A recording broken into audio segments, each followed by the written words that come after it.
empowered people make informed decisions that lead to living a life without regret. This is Sarah Kaki and Shauna Woods from Atlanta Divorce Law Group, and this is the Happily Ever After Divorce Podcast.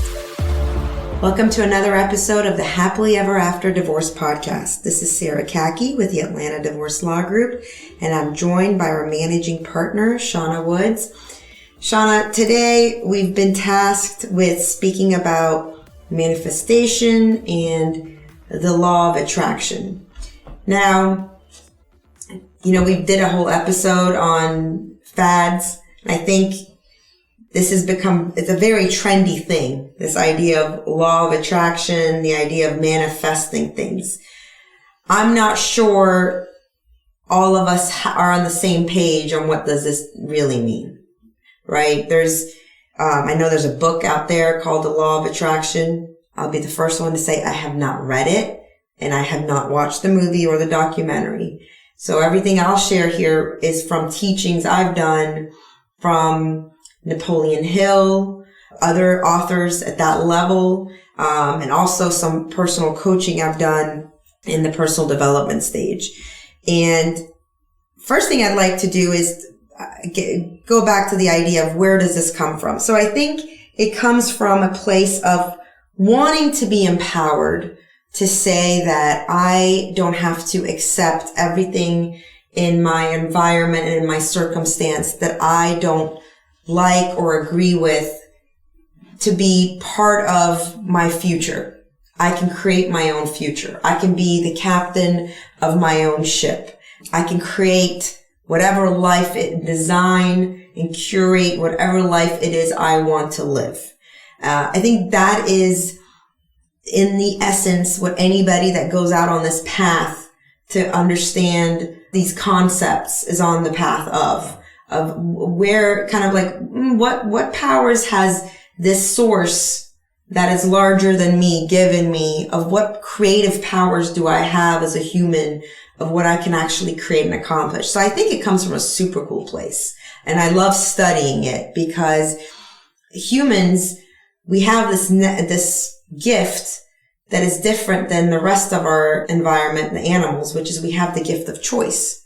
So how far can we take this gift of choice? And, the ancient philosophers debate over free choice versus determinism. Is everything already determined for us, or do we have free choice and agency in what we decide?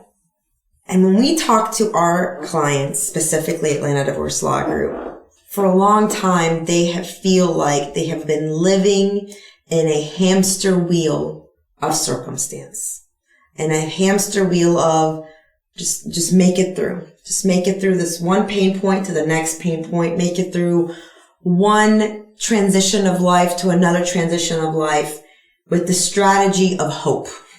Mm-hmm. The strategy of hoping things will get better. And that's great. I think hope is very important. Hope can actually allow us to set into motion, to move and act instead of giving up. So hope is an important element to creating the life you want to have. However, it's not the only thing that needs to go in that recipe.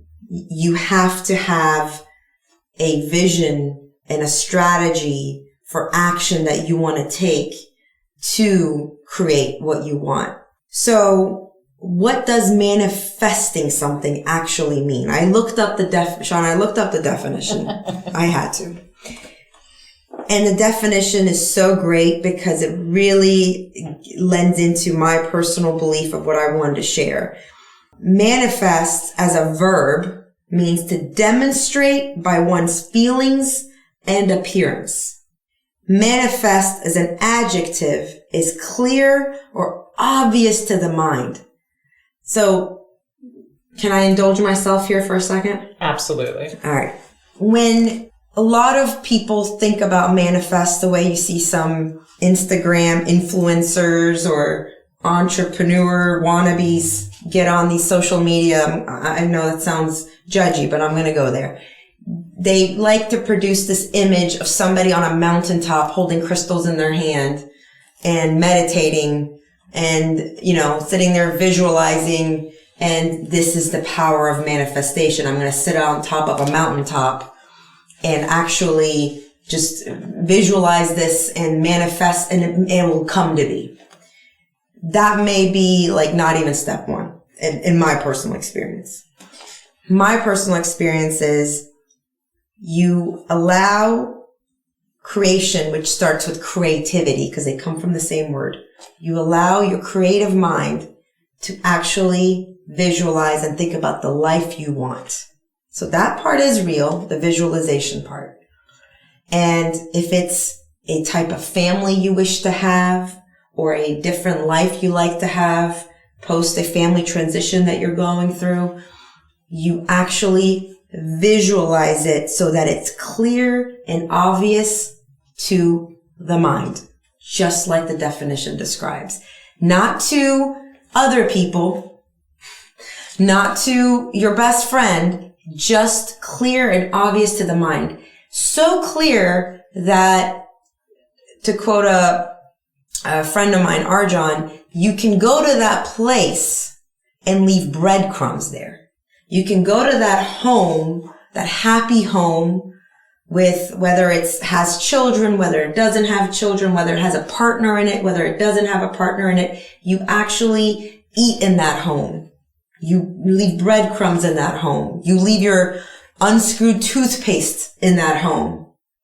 You open the drawers in that home. And then, this is the next part, which the definition gives us as a verb. You demonstrate by one's feelings and appearance. You start actually appearing, showing up as you're living that life. You appear as you're living that life, and you demonstrate your feelings as you're living that life.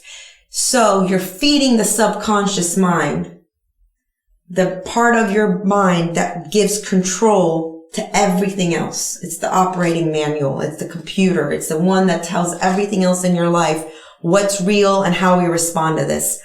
That this is our reality.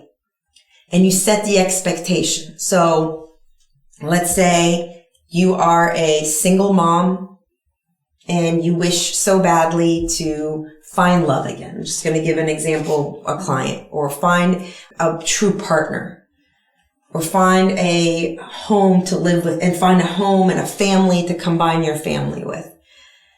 Once you've made that vision crystal clear in your mind, where you've actually left the breadcrumbs in that home, you've imagined the smell of the sheets that you live in, you sleep in with your partner, and you can smell it, you can taste it, you've involved the senses in there. Now you start showing up as the person who is living that life. What does that person put on as far as their clothes in the morning? How does that person show up to the grocery store? How does that person get in their car? What kind of music does that person listen to? What kind of books does that person listen to? What kind of people does that person talk to?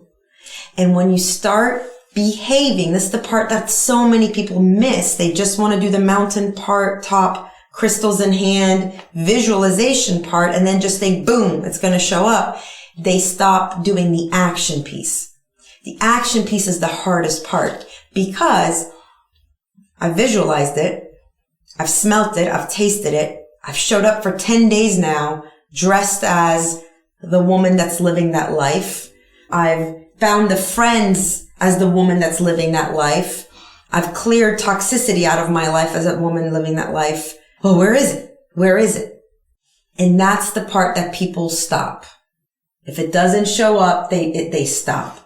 Because the bigger gift here in the law of manifestation is who you become in the process of demonstrating the feelings and the appearance of this man or woman or person who is living the life you want to have. But if you start stopping and thinking, where is it? Where is it? It hasn't showed up yet. You haven't truly believed yet. You haven't truly set the expectation. And, we're taught that expectation is a negative thing. But in this realm, expectation is a wonderful thing when it's followed by action. If I expect to have a wonderful partner come into my life, and that means before it even shows up, I start behaving as a wonderful partner myself, the partner will come. But so many of us, we visualize the perfect partner and then dress up for it and, start thinking we're going to all the right places for it, but the partner never shows up. Well, did you start doing your part, your action in that, which is showing up also as the person that perfect partner would want to be in partnership with? Because that would be what the definition of the verb gives us. Demonstrate by one's feelings and appearance. Are you demonstrating as the person who your perfect partner would want to be with?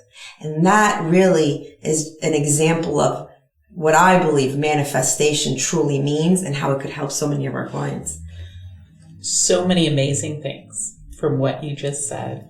One of the things, and first of all, let me say, I think that the human mind is so powerful beyond what we even know. And especially the subconscious. Right? There are a lot of times we'll joke around the office where I'll say somebody's name and they'll call and we'll joke, Shauna manifested that. You brought them in. It was good or bad. You brought that about. And the reality is it may be a reason we're thinking about them. Maybe it's the time structure. We're subconsciously, we've already built this into ourselves, right? And you reminded me very much of when we were talking about atomic habits, right? And setting yourself up for habits that make you that will set you into success for the person that you want to be. Habits that attract things you want into your life. That you want into your life and making it easier. Yes. For the example that you gave when we're talking about attracting a partner, one of the things that I have talked about with my single friends is, would you date you? Yeah.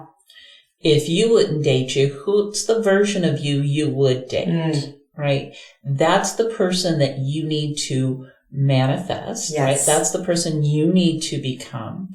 And I think it's wonderful when we have these ideas and talk about, we go to, a spa, we go out, to me out west and kind of sit on the mountaintop and think about what it is I want, because that clears everything away in our mind. It gives us the space to think about, what is it I really want that will make me happy, right? What is it I want to draw to myself? But like anything else, it's 99% hard work and 1% magic. Yes.